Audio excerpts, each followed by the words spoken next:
It was during the sacred season of Lent, a time of reflection, sacrifice, and spiritual preparation, when something happened that would fracture the soul of an entire town. A bishop, beloved by many and known for his unwavering devotion, vanished.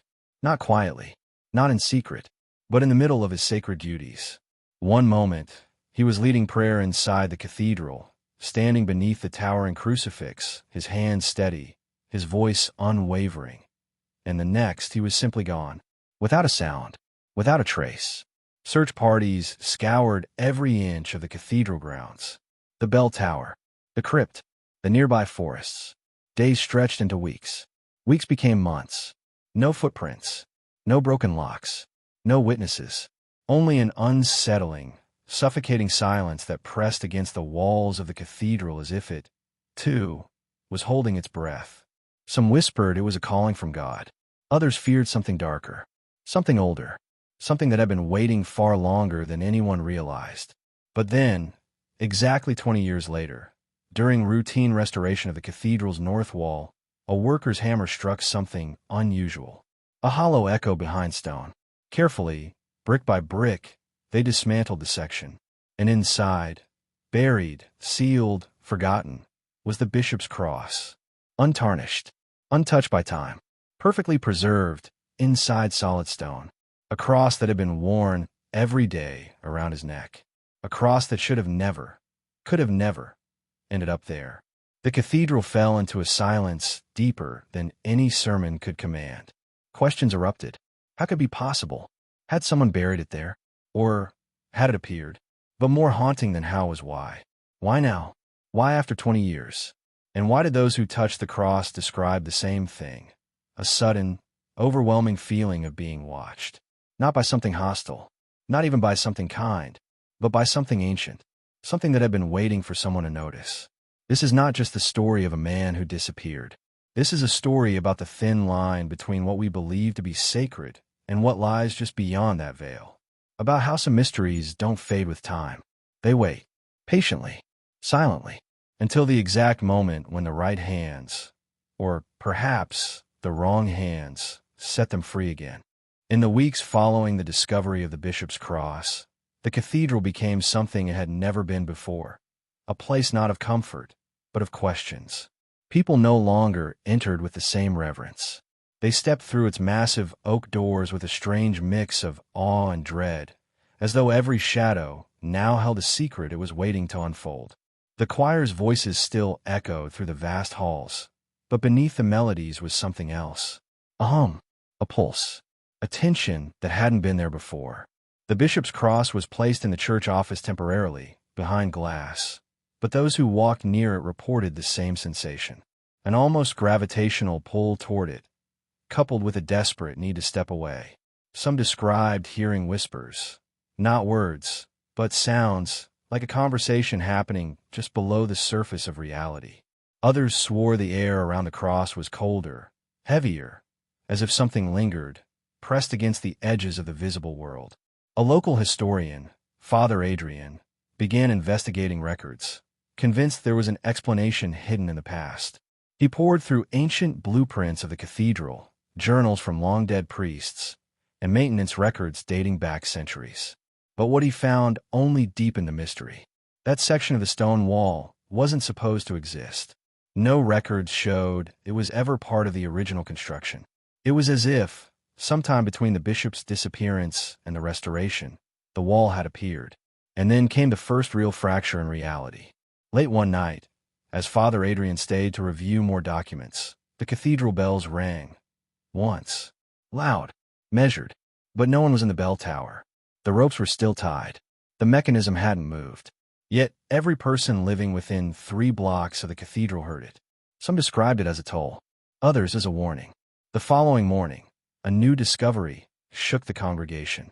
Another hollow space, just a few feet away from where the cross had been found, was uncovered. Inside, perfectly preserved, was a piece of parchment. Old, brittle, written in Latin. When translated, it read, "The mark was not meant to be broken. He was the first. You will not be the last." Whispers spread like wildfire. What did it mean? He was the first. First of what? first to vanish, first to be taken, and worse. What did "you will not be the last" imply? Fear slithered through the congregation like smoke through cracks. Attendance at the cathedral dropped sharply. Those who remained did so not out of faith, but out of something far more primal: obsession, curiosity, or the desperate hope that understanding the mystery would protect them from becoming part of it. Father Adrian, now fully consumed, continued digging.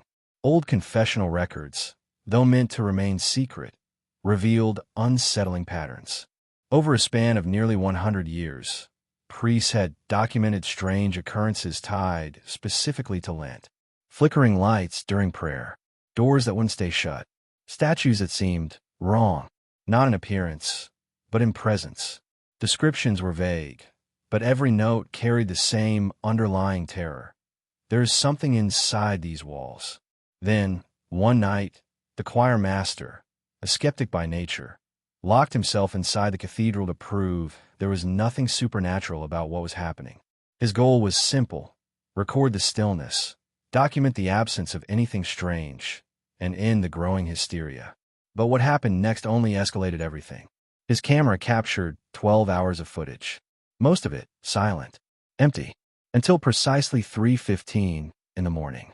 At that moment, a figure appeared, not fully formed, not shadow, not light, something between, standing exactly where the cross had been found. No footsteps, no movement. It simply materialized, tall, robed, its face obscured. And then, slowly, it turned toward the camera. The lens distorted, the footage warped, and then it whispered, a single phrase that would paralyze anyone who heard it. The wall remembers. When the choir master was found the next morning, he was sitting in the pew, eyes wide open, lips trembling, repeating the same word over and over. Hollow, hollow, hollow. Word of the footage spread beyond the town's borders. Some dismissed it as a hoax. Others, especially those who had once doubted, started questioning everything they thought they knew about the cathedral and about the bishop who vanished 2 decades earlier. The footage itself became a forbidden artifact.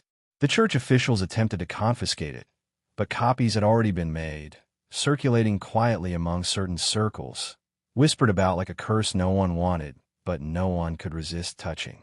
Father Adrian, despite everything in him screaming to stop, continued his research. He wasn't sure if it was obsession or a calling anymore, but his next discovery shattered whatever sense of normalcy was left. In a storage vault beneath the rectory, locked for over 150 years, he found a journal, not from a missing bishop, but from his predecessor, a man named Bishop Morel, who had served during the early 1800s. And in that journal were passages that mirrored the current events with terrifying accuracy. One entry stood out above all. During Lent, the wall breathes. It chooses. The cross is never lost. It is planted like a seed, waiting to grow open, waiting to open something else. The words didn't make logical sense, but they didn't have to. They resonated in a place deeper than logic, deep in the gut, in the spine, in the primal part of the mind that knows when something is wrong even before the eyes do. And then came the undeniable event no one could ignore. The wall, the same one where the cross had been found, cracked. Not crumbled, not fell, cracked from bottom to top, perfectly vertical, as though split by invisible hands. No one touched it. No tools were used. And from that fracture, air seeped out. Cold, heavy, carrying with it a smell no one could describe. Some said it smelled like earth, others like something burned, but most agreed it smelled like something old. That night, the bells rang again. Not once, not twice, but 3 times. Measured, precise. And with each toll, every window in the cathedral vibrated, not from sound, but from something else. A frequency not meant for ears, but for bones. And when the final toll faded, a new sound replaced it. The sound no one wanted to hear. Knocking. It wasn't random. It wasn't faint. It was deliberate. 3 knocks, followed by silence. Then, 3 more. The sound didn't come from the doors. It didn't come from the bell tower. It came from the wall, from inside the wall, as though something was on the other side of that fracture. Not trapped, not desperate, but waiting, patient, like it had been here far longer than anyone knew, and it had never really left. Panic swept the cathedral. Workers fled. Parishioners screamed. Father Adrian stood frozen, staring at the crack. His hands trembled. His mind raced. But beneath the terror was an even darker realization. The journal, the bishop's cross, the warnings carved into the parchment. All of it pointed to one inevitable conclusion. The wall was never built to hold something in. It was built to hold something out. For centuries, the cathedral's foundation had been believed to be holy, sacred, a refuge from the chaos of the world. But what if it wasn't? What if the cathedral itself was the seal, the lock, and the bishop who vanished 20 years ago? What if he hadn't been taken? What if he had been claimed, chosen as the offering to keep the door sealed for one more generation? The knocking grew louder, more rhythmic, as if responding to that very realization. And then the crack widened, slowly, methodically. Stones shifted, dust rained down, and beneath the layers of ancient masonry, something became visible. Not fully, not yet, but enough. Enough to send every sane mind recoiling. A hand, not flesh, not bone, something gray, weathered, textured like stone, but flexing like muscle. Its fingers pressed against the inside of the wall and tapped 3 times. The sight of that hand, if it could even be called a hand, shattered the last boundary between disbelief and dread. It wasn't entirely physical. Its surface shifted like stone breathing, skin etched with lines that didn't resemble wrinkles or scars, but symbols, spirals, knots, marks that seemed to move on their own, folding into themselves and unfolding again, like a language not meant to be read, but felt. And it didn't thrash or claw. It simply waited. Fingers curled, fingers flexed, and then another knock. The cathedral, once a place of sacred silence, now echoed with sounds that didn't belong to this world. A low vibration seeped into the floor, the walls, and the bones of everyone present. Lights flickered, not randomly, but in rhythm with the knocks. Every third flicker aligned perfectly with the tap, like the entire building had become a heartbeat, a pulse, a warning, or maybe an invitation. Father Adrian stumbled back, eyes wide, whispering to himself. It wasn't sealed. It was fed. It was always being fed. And as he spoke, the meaning of everything that had come before began clicking into place. The missing bishop, the records of strange occurrences every few decades, the sudden appearance of walls that weren't supposed to be there. This wasn't random. This was a pattern, a ritual older than memory, disguised as architecture, masked as faith. Then the hand shifted, not forward, not back, but sideways, as if searching along the interior surface of the wall, feeling, testing, searching for weakness. And with that movement came a sound that no one in that cathedral would ever forget. A breath, a deep, hollow inhale from beyond the wall, as though the space on the other side wasn't a room, but a lung, something that had just woken up after a very long sleep. And then, without warning, a voice, not spoken aloud, not carried by air, but pressed directly into the minds of everyone present. Heavy, layered, 1,000 voices woven into one, some whispering, some screaming, all speaking in perfect unison. You broke the seal. Now, the wall remembers. Every light shattered at once.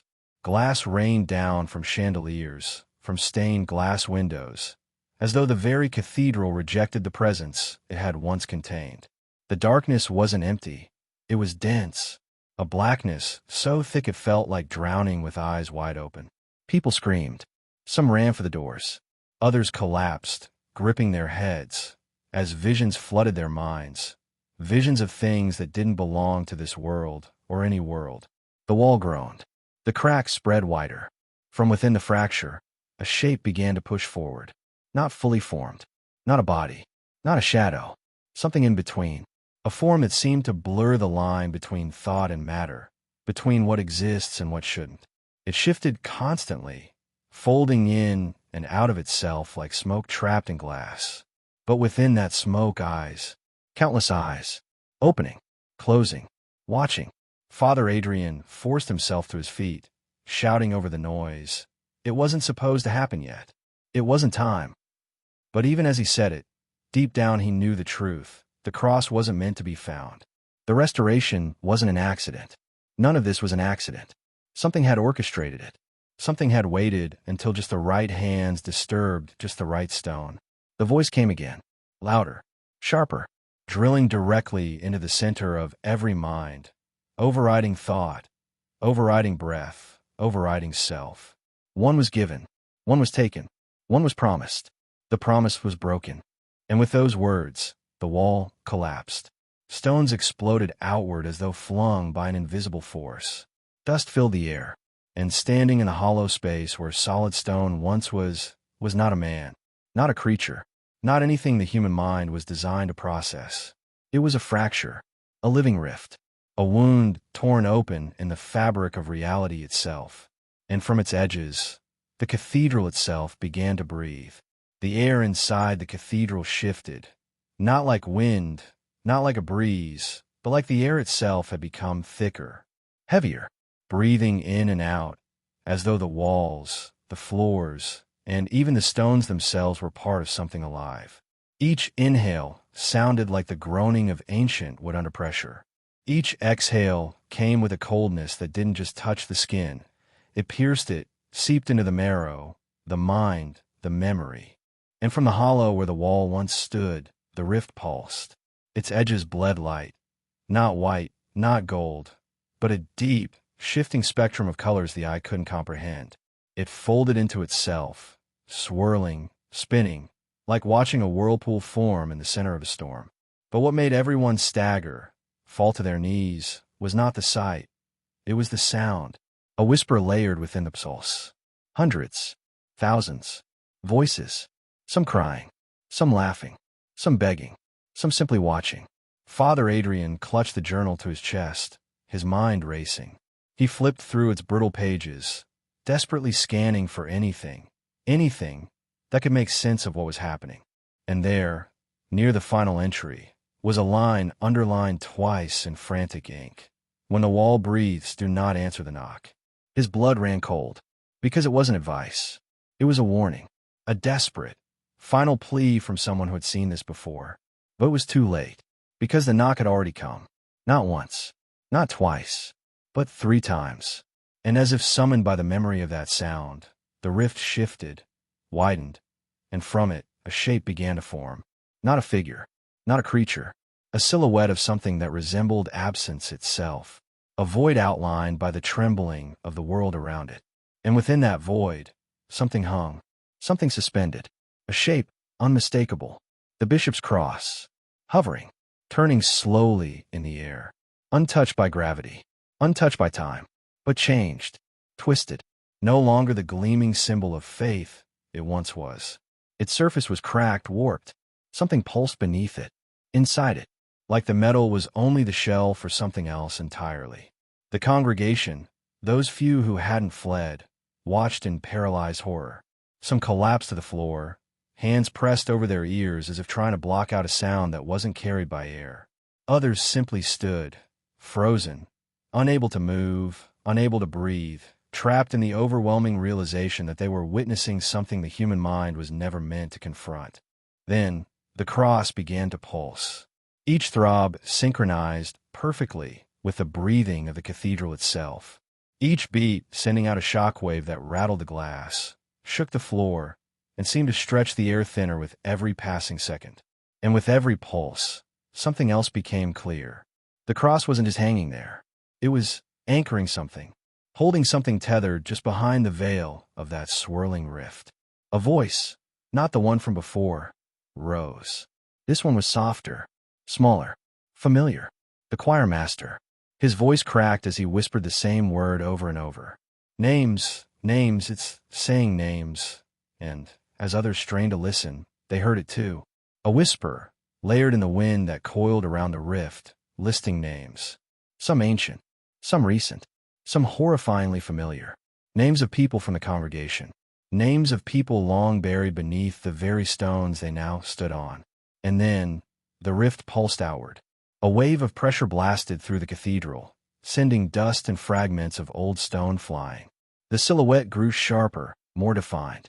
But still, not a creature, not a form. A wound, a tear in the world's fabric. And from that tear, something began to push through. Not hands this time, not voices, but memory, flickering images, moments, shadows of things that had happened, and things that had not yet happened. The bishop, his final sermon, his disappearance, and beyond that, flashes of others. Priest before him, a woman screaming behind a wall, a child's toy buried in stone, and a hand, another hand, not the one they saw earlier, smaller, delicate, pale, pressed against the inside of the rift, knocking 3 times. The sound of that knock, sharp, precise, deliberate, didn't vibrate through the air. It vibrated through the soul, through the marrow of every living thing within that cathedral. It wasn't meant to be heard by ears. It was meant to be felt by something far deeper, something older than language, older than flesh. And as it echoed, time itself seemed to fold. For a moment, or perhaps for an eternity, the walls flickered. Reality itself pulsed between 2 frames. One where the cathedral stood as it always had, and one where the cathedral was hollow, empty, abandoned, rotting, covered in ivy, dust, and something darker. Something that moved in the corners where light refused to go. As if the veil wasn't just opening into another space, but into another version of this very place. And then the voice returned. Not one, not singular, but many, braided into one terrible chorus. The same voice that had once whispered warnings now carried no caution, only certainty. The offering was broken, the seal undone. Now, the hollow becomes the vessel. The rift surged forward, stretching out across the floor, swallowing pews, creeping up the columns. Where it touched, wood blackened, stone split, glass melted without heat. And in the center of that spreading wound, the cross spun faster, trembling, as if barely able to contain what pressed against it from the other side. Father Adrian dropped to his knees, frantically flipping through the journal, mouthing prayers, curses, pleas, none of which made sense anymore. His hands shook as his eyes locked on one final, hastily scribbled passage at the bottom of the last page. One that hadn't been there before, not written in ink, but scratched, burned into the paper. When a hollow feeds, the wall is no longer the boundary. It becomes the door. His blood ran ice cold, because suddenly it all made sense. The wall had never been the seal. The cathedral itself was the lock. The shape, the layout, the rituals, the chants, they were all part of a machine built not for worship, but for containment.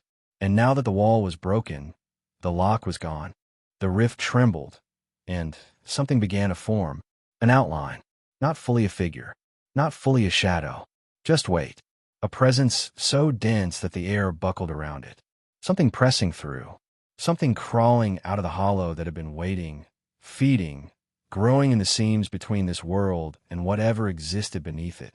And with one final, deafening pulse, the cross split. Cracks raced across its surface like lightning. A scream, not human, not animal, not even sound, tore through the fabric of reality as the rift shuddered open just wide enough for a single eye to push through. Round, endless, reflective.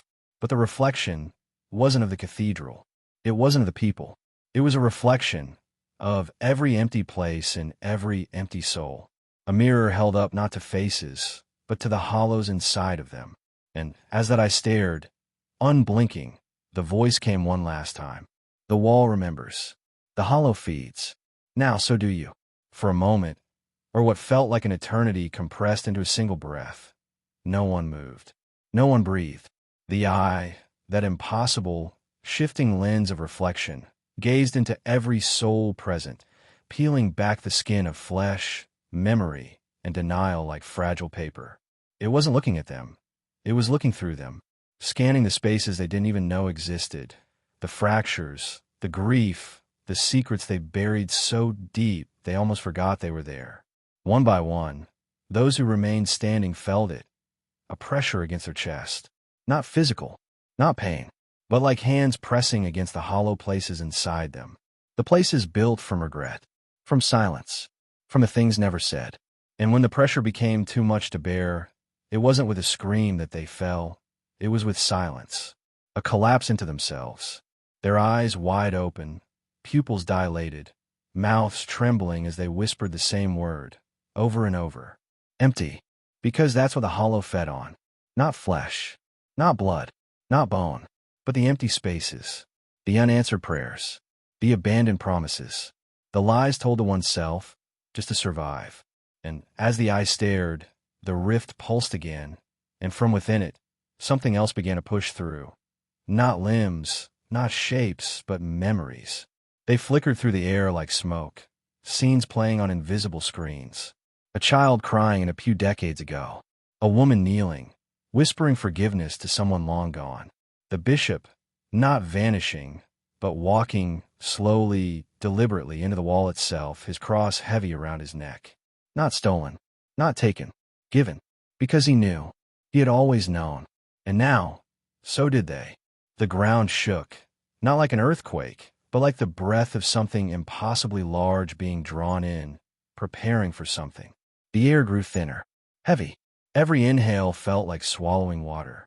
Every exhale sounded like wind passing through a hollow cave. The cathedral itself began to shift. Not collapse, not crumble, but change. The spiral symbol from the pulpit began to glow. Not with light, with absence. A shimmer of negative space that didn't emit anything, but took everything in. The stone floor split beneath it, forming lines, pathways, like veins stretching toward the rift. Every column trembled as cracks raced along the ceiling, not breaking it, but opening it. Not to the sky, not to above, but to something that felt like looking down into an endless well, one that didn't go down, but inward. The voice, layered, fractured, endless, returned. Not as a whisper, not as a scream, but as a knowing. Something that pressed directly into the soul, bypassing language altogether. The hollow remembers. It has always remembered. It was never the wall that kept it away. It was you.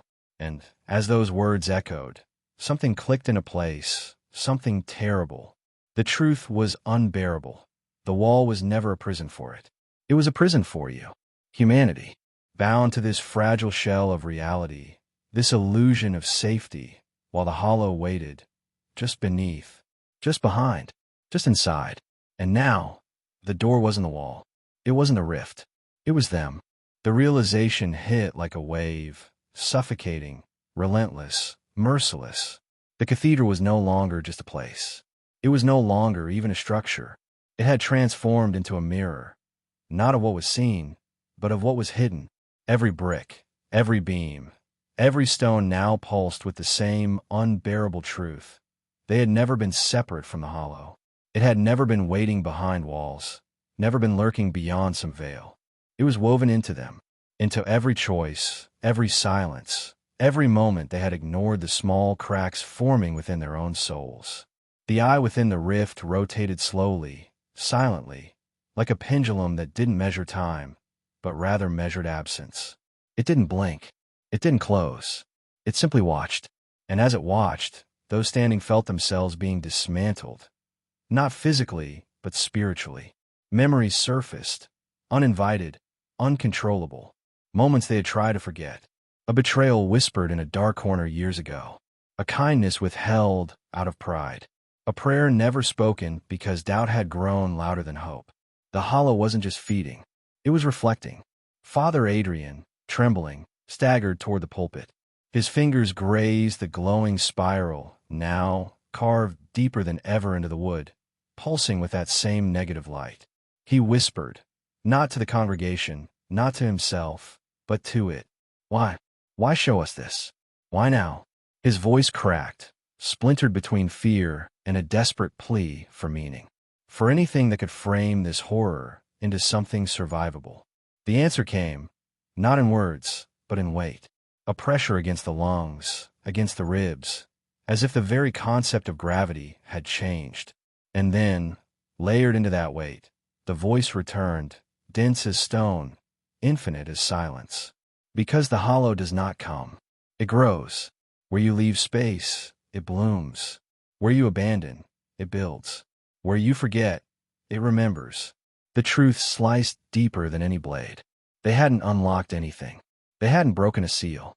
They had simply looked long enough to see what was always there. Suddenly, cracks spiderwebbed across the floor. racing toward the walls, up the columns, along the arches of the cathedral. But nothing collapsed. Instead, the building shifted, expanded in a way that defied physics. The interior stretched outward like skin pulled tight, revealing a depth that hadn't existed moments before. A depth that led not outward but downward, inward. A spiraling descent into nothingness, lined with shapes that writhed just beyond recognition. Forms that were neither fully physical nor fully memory. The spiral at the center of the pulpit began to turn, slowly at first, then faster, as though drawn by some gravitational force originating not from this world, but from something far beneath it, or far within it. The rift widened with each rotation, folding space like cloth, revealing layers beneath reality itself.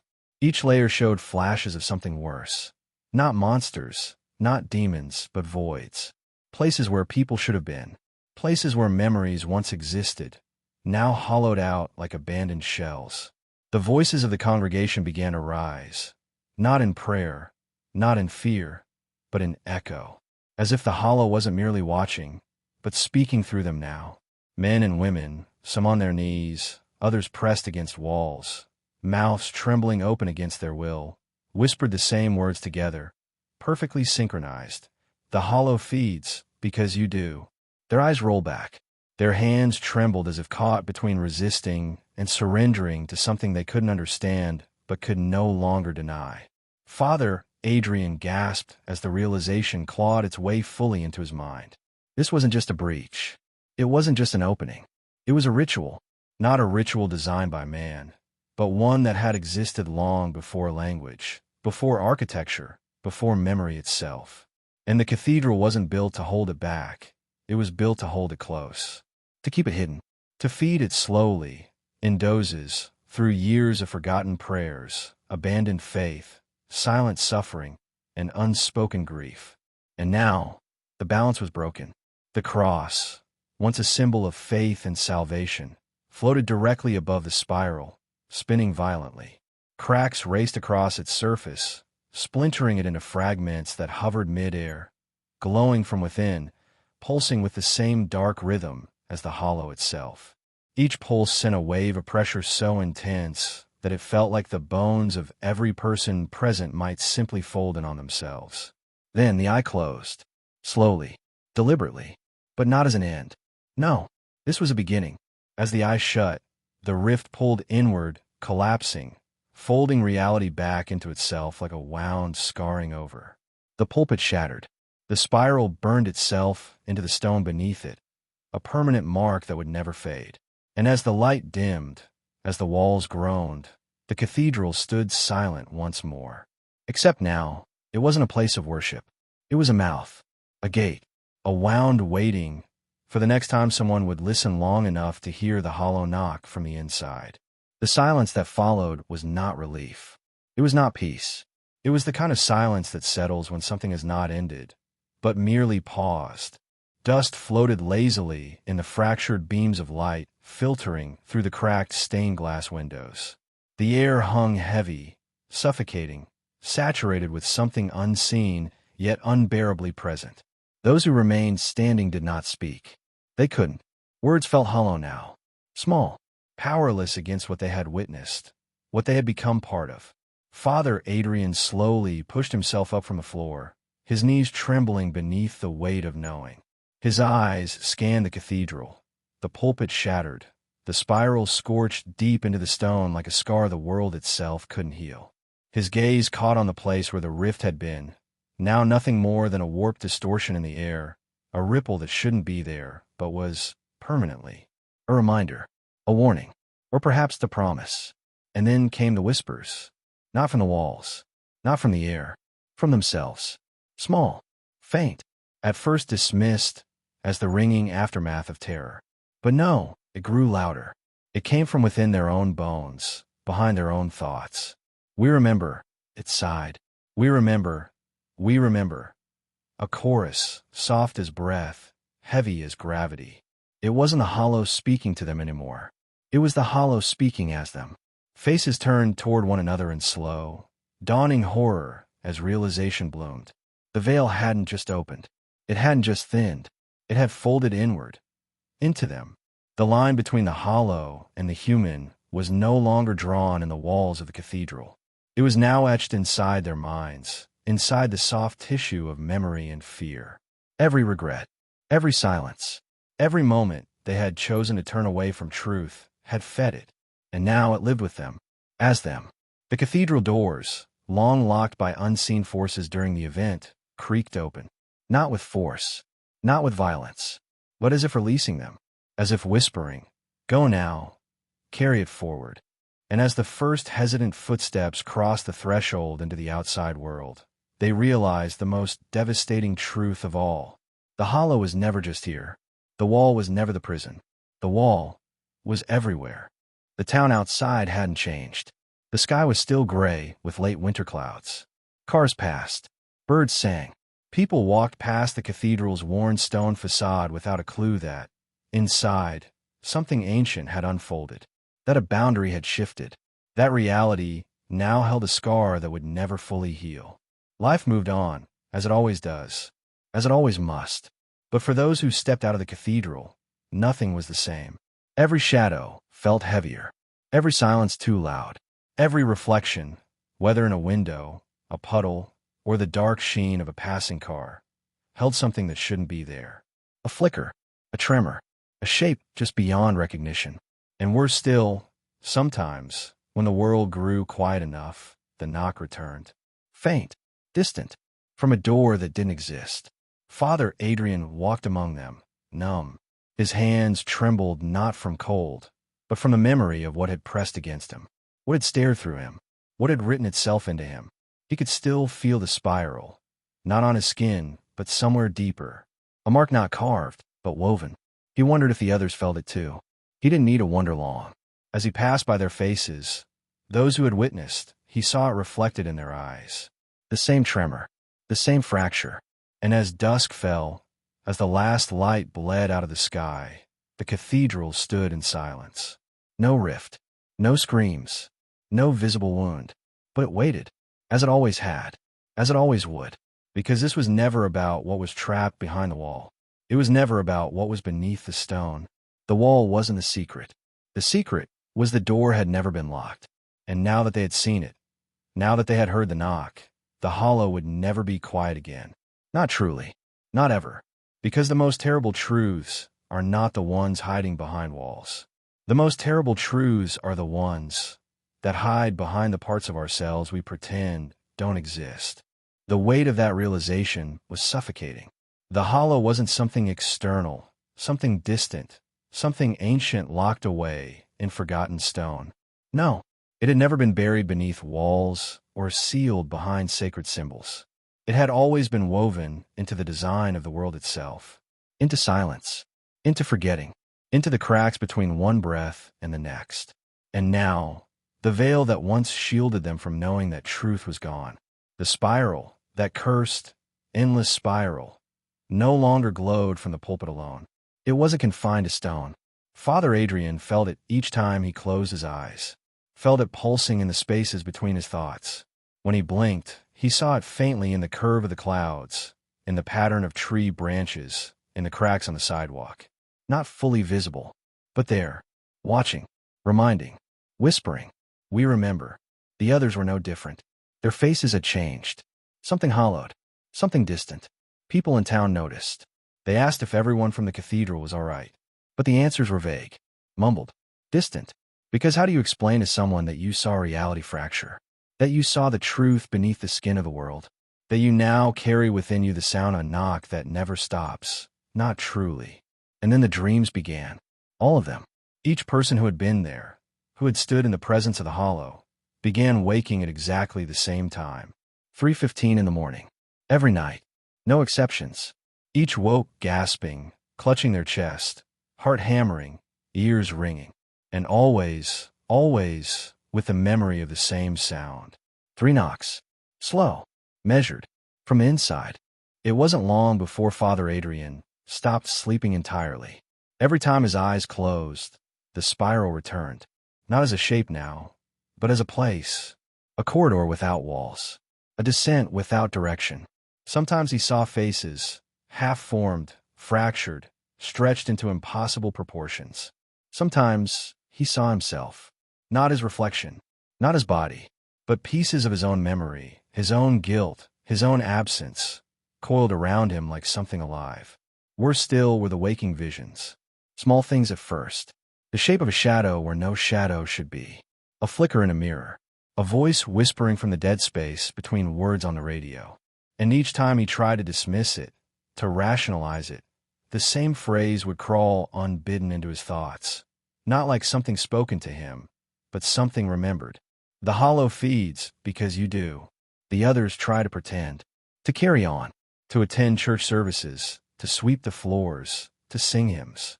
But the songs didn't sound the same. The words felt thinner. Hollowed out. The spaces between the notes felt heavier than the music itself. And sometimes, when the congregation grew quiet, when the last chord faded, the silence didn't rush back in the way it should. Something else did. Something heavier. Something waiting. And one evening, as dusk faded and the stained glass windows bled the last of the daylight across the cracked stone floors, a child, no older than 6, wandered into the cathedral. No one knew whose child he was. No one saw him arrive. He simply stood there, staring at the pulpit, at the spiral scorched into the floor. And after a long, aching silence, he tilted his head and asked in a voice far too calm, "When does it open again?" The question shattered the air like glass dropped from a great height. Every conversation stopped. Every breath was stolen. Those within the cathedral, the ones who had tried so hard to forget, to bury the truth beneath routines, prayers, and desperate denial, turned slowly toward the child. His voice hadn't trembled. His face carried no fear, only curiosity, as if he hadn't asked a question at all, but rather stated an inevitable fact that everyone else had foolishly ignored. Father Adrian stepped forward, his mouth dry, his pulse thudding behind his eyes. His hands trembled as he knelt in front of the child, forcing out a whisper, "What did you say?" But the child didn't repeat it. Instead, he lifted his small hand, pointed directly at the spiral burned into the stone, and smiled, not maliciously, not innocently, but with the detached patience of something that knows. Something that waits. "It never really closed," the child answered, his voice barely more than breath. And the moment those words left his mouth, the air shifted, a subtle tremor beneath the floor. A familiar hum threaded through the silence. The same oppressive weight, the same slow pull behind the ribs, as though the space around them had inhaled and was now holding its breath. Eyes widened, head snapped toward the pulpit, because the spiral, dead, dormant, powerless for days, was moving, not glowing, not cracking, rotating, slowly, methodically, a gentle, mechanical turn like the ticking of a clock that had never truly stopped, only paused. And as it turned, the dust around it trembled, forming faint patterns, lines that resembled fractures or veins. Veins feeding into something deeper, something beneath. And then it happened. The sound, the one they had all prayed they would never hear again. Distant at first, faint, like it came from somewhere too deep to exist. A place not measured by floors or distance, but by memory, by absence. 3 knocks, measured, deliberate. From inside, no one spoke, no one breathed. The child simply stood there, watching the spiral turn, swaying gently on his feet as though listening to a song no one else could hear. The others felt it, the tightening in the air, the way gravity seemed heavier near the pulpit, as if the spiral was no longer just a symbol, but a drain, a mouth, a pull that was growing stronger with each rotation. Father Adrian backed away slowly, whispering prayers he no longer believed would save him. His hands trembled against the weight of knowing that this wasn't a fluke. This wasn't an accident.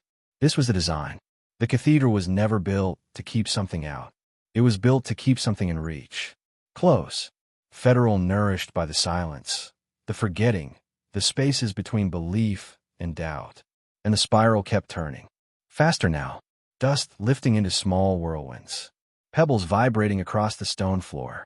The fractures beneath it widened, stretching into the shape of a door. Not a door with hinges or handles. A door made of absence, of negative space, an outline of where something should not be. The knocking came again, louder, Closer. This time accompanied by a breath, a long, hollow inhale that pulled at their skin, at their thoughts, at their selves. And within that inhale, the same voice.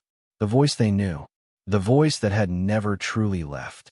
The wall remembers, because the hollow never forgets. And as the last knock reverberated, the stones split open. Not into rubble, not into dust, but into an opening.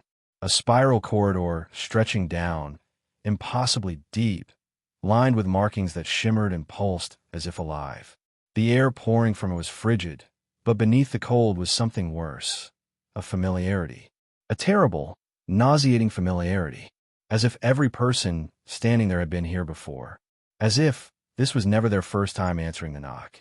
The spiral corridor seemed to breathe, not metaphorically, but literally. Its walls expanded and contracted ever so slightly, lined with markings that pulsed in rhythm with a heartbeat that wasn't theirs. Or perhaps it was. The sound wasn't loud. It was subtle, deep, a low-frequency hum that bypassed ears and resonated directly in the bones, in the teeth, in the back of the skull.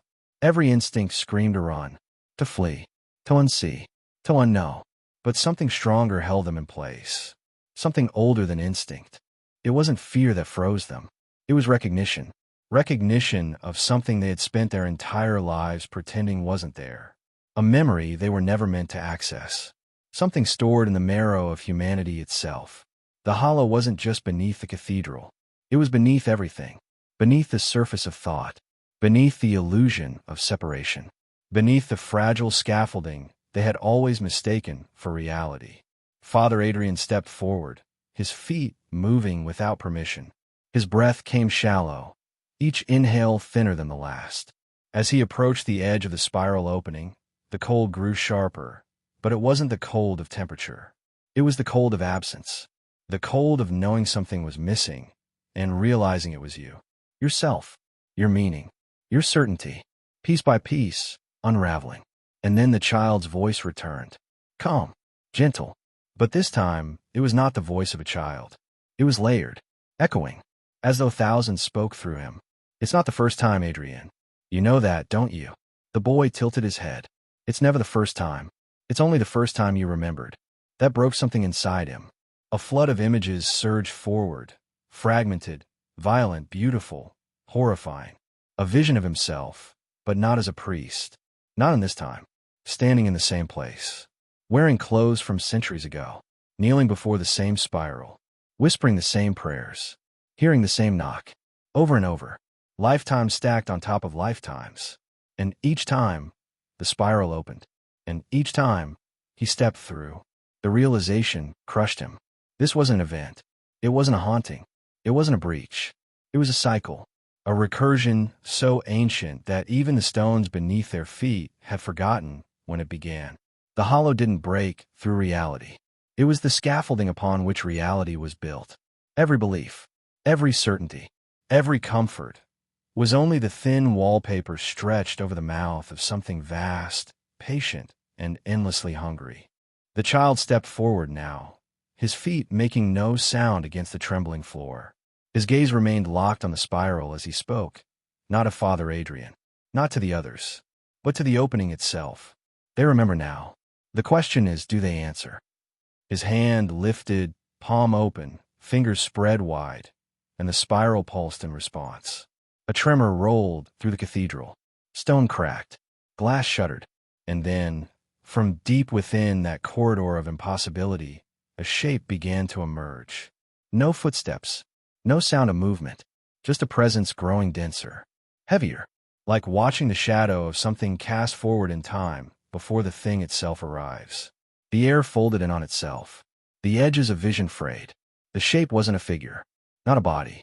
It was an absence in the shape of a presence, a cut in reality, a silhouette of what should not be, and yet always has been. The voice returned, not a whisper, not a thought. This time, it was a knock, but not three. Not measured, not patient. This knock was different. A single, thunderous strike that split the air like a blade, rattling the ribcage, squeezing the lungs, making the blood in every vein vibrate. The hollow is open. And as those words settled, the spiral corridor widened. not to invite, not to threaten, but to expect, as if this was never a matter of permission, never a matter of choice. The hollow did not ask if you were ready. The hollow simply waited long enough for you to remember that you always had been. A suffocating stillness fell over the space, thicker than any silence the cathedral had ever known. The spiral continued to widen, the edges stretching like flesh pulled too far, revealing not a destination, but a descent. A downward spiral folding endlessly into itself, bending space and memory into a shape the mind couldn't hold. The corridor didn't lead somewhere else. It led into what was missing, into what had always been missing.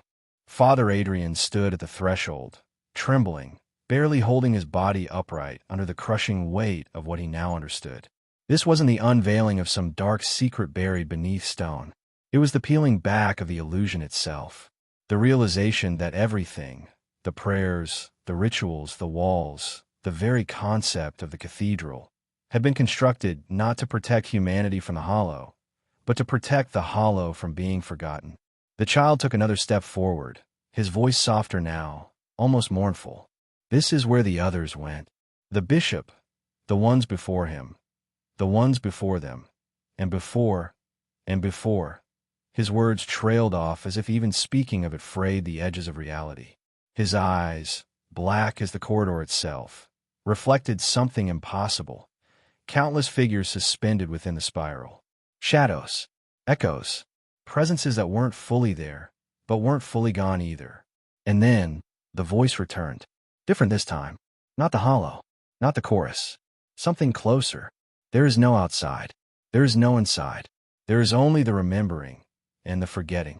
The words sank into their skin, bypassing thought, embedding directly into the folds of memory, as though they had always been there, waiting for the right moment to surface. The ground beneath the spiral shuddered, splitting further, and from within the depths, another sound arose. Not knocking this time, not breath, but weeping. Countless voices layered into one low, mournful cry, not of sorrow, not of regret, but of realization. A sound that said, "We were always here. We were always part of it. And now, so are you."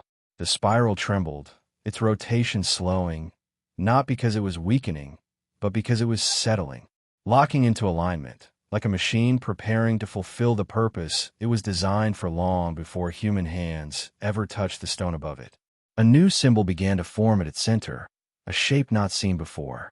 Not a spiral now, but a circle fractured down the middle. A door, a mirror, an eye. And in that moment, something shifted inside Father Adrian, something more terrible than the hollow itself. He felt it recognize him, not his name, not his body, not this version of his life, but all of him, all the versions, all the cycles, all the times he had stood at this threshold in lives he had long forgotten. And the hollow whispered directly into the deepest layer of his being. You always return. You always will. Because what you call escape is simply the long way back here. Tears burned his eyes, not from grief, but from the unbearable weight of memory crashing back in pieces too heavy to hold. He saw flashes of himself sealing the wall centuries ago, of carving the first spiral into the stone with shaking hands, of whispering the same prayers, not to God, but to the hollow, praying not for salvation, but for forgetting. The child, if it could still be called that, turned his gaze to the others. His voice was gentle, almost kind. It's always your choice, but it's never really a choice, is it?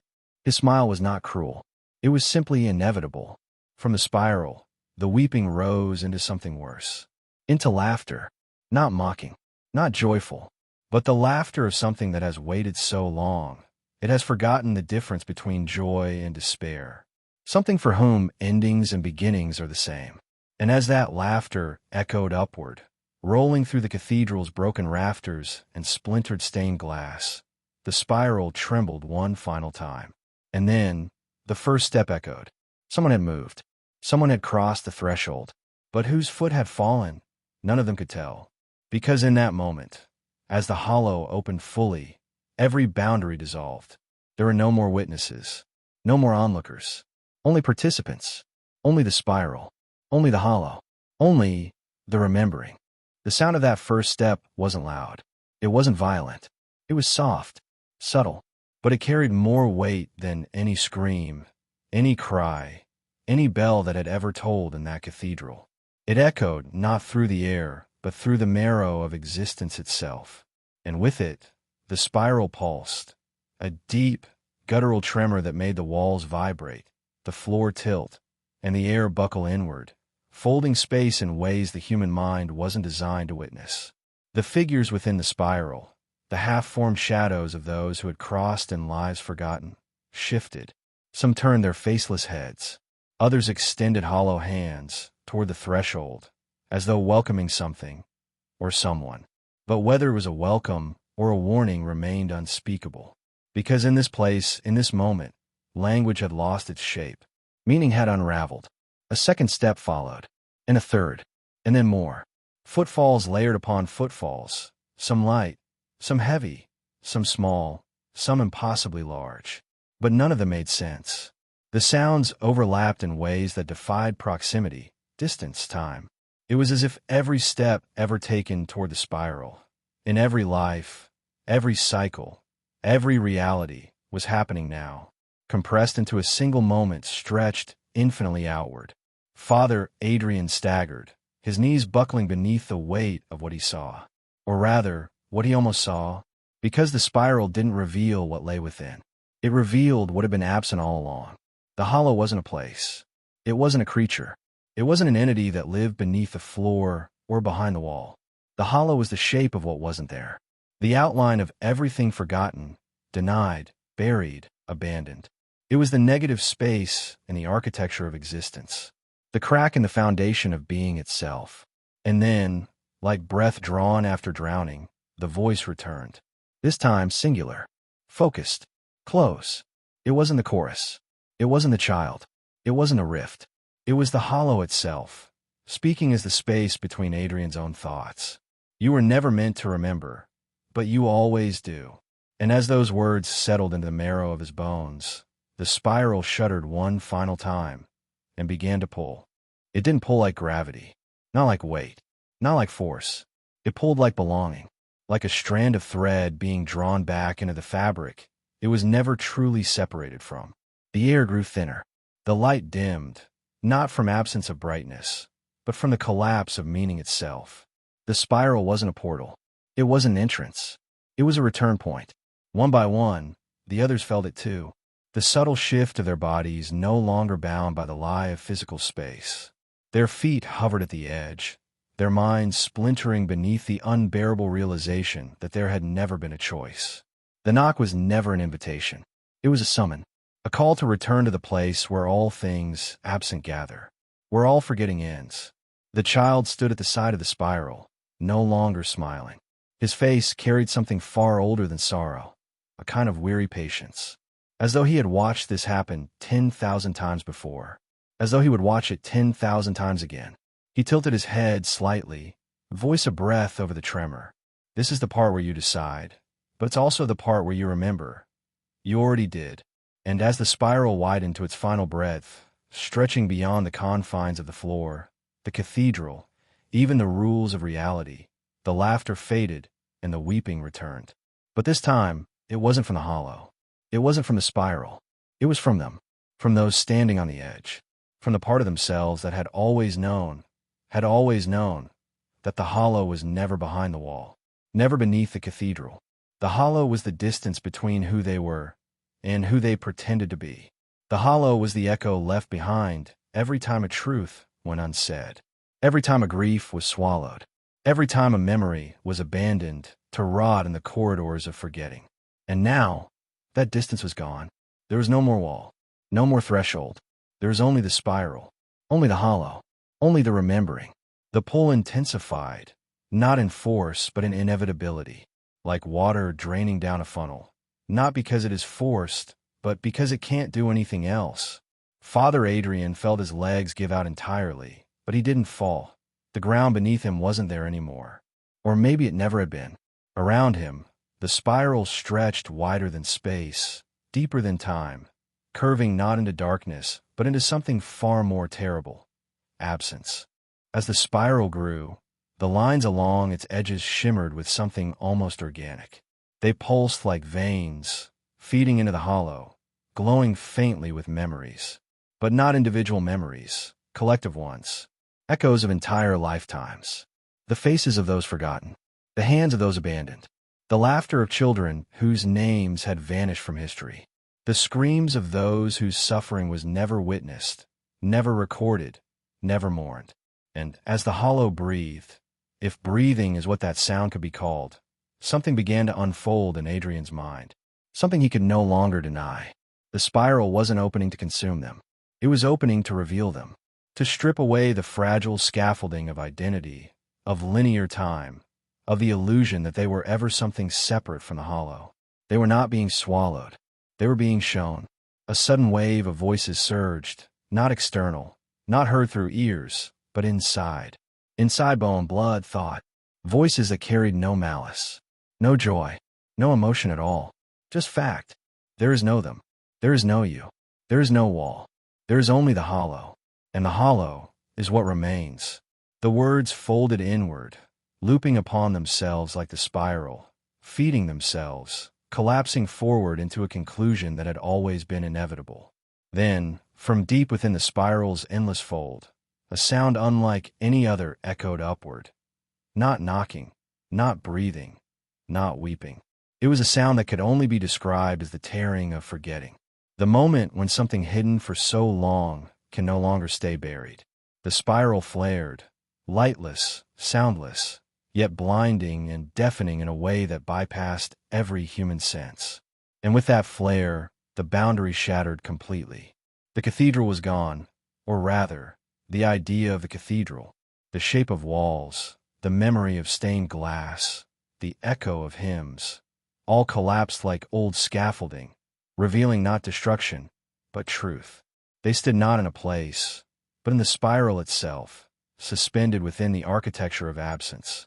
Endless corridors of folding geometry stretched in all directions, pulsing with soft, aching tremors, like a body remembering how to breathe after centuries of silence. Father Adrian tried to speak, but his voice didn't exist here. Words weren't tools in this place. Thoughts weren't private. Every memory, every fragment of self, hovered around him like dust in a sunbeam, exposed, visible, to him, to the hollow, to everyone. His worst moments, his forgotten grief, his unspoken regrets, his small cruelties, his surrendered hopes, all of it, not judged, not punished, simply reflected.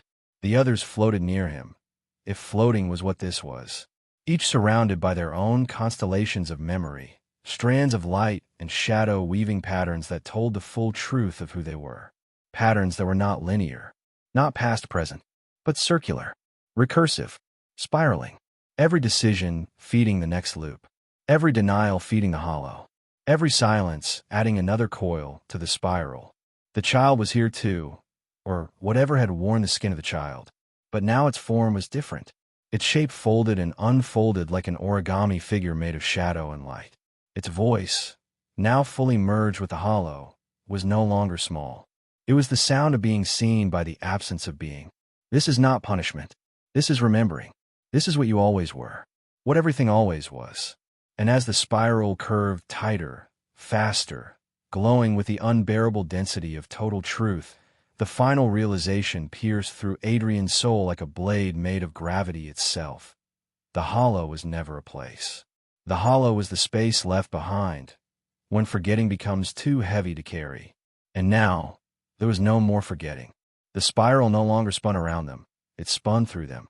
It threaded itself into every corner of what they once believed to be their consciousness. Every strand of memory, every unspoken grief, every shadowed corner of their soul now belonged to it. Or perhaps had always belonged to it. The sensation was not one of being devoured, but of being disassembled. The borders that once defined self versus other, thought versus memory, flesh versus void, all unraveled like frayed ropes submerged in the slow current of inevitability. The others, the parishioners, the witnesses, the faithful, hovered nearby, but they were no longer individuals in any recognizable way. Their shapes folded in and out of each other, becoming reflections, echoes, fractures of the same endless whole. At moments, Adrian could see faces, wide-eyed, screaming, laughing, praying, but they folded away like the flicker of candlelight before he could even hold their image in his mind. They were him, and he was them, and they were it. And then the hollow breathed again, a deep, agonizing pull that wasn't of air, but of meaning. It inhaled what they were, not their bodies, not their memories, but the fragile scaffolding of pretending, the masks, the false narratives they had used to convince themselves that life was linear, that time was real, that there was safety in forgetting. The hollow didn't consume them, it unwrote them. The voice, the first voice, the last voice, the only voice, returned. And now it wasn't outside. It wasn't whispering. It was inside them, as natural as their own thoughts, as constant as the beat of their own heart. Except, the heart wasn't beating anymore, and the thought wasn't theirs. This is the truth. You were never separate. You were never safe. The wall was never meant to keep me from you. The wall was built to remind you that I have always been you. The spiral slowed, not from exhaustion, not from mercy, but from completion. It reached its final coil, a point so compressed that it ceased being a spiral and became a singularity, a knot of absence, a perfect, motionless center of remembering. And from that center, light, or something shaped like light, began to unfold outward. Not like salvation, not like escape, but like the spreading realization of something that had always been there, just beyond the reach of conscious thought. For a brief moment, if a moment could even exist here, there was stillness. Total, unbearable stillness. No breath, no motion, no sound, just the oppressive density of knowing. And then, the spiral pulsed one final time, a pulse that didn't radiate outward but inward, folding everything, every memory, every thought, every echo of every life, back into itself, not as destruction, not as punishment, but as closure. And then, the spiral vanished. There was no sound, no collapse, no scream. The cathedral was back, perfect, untouched.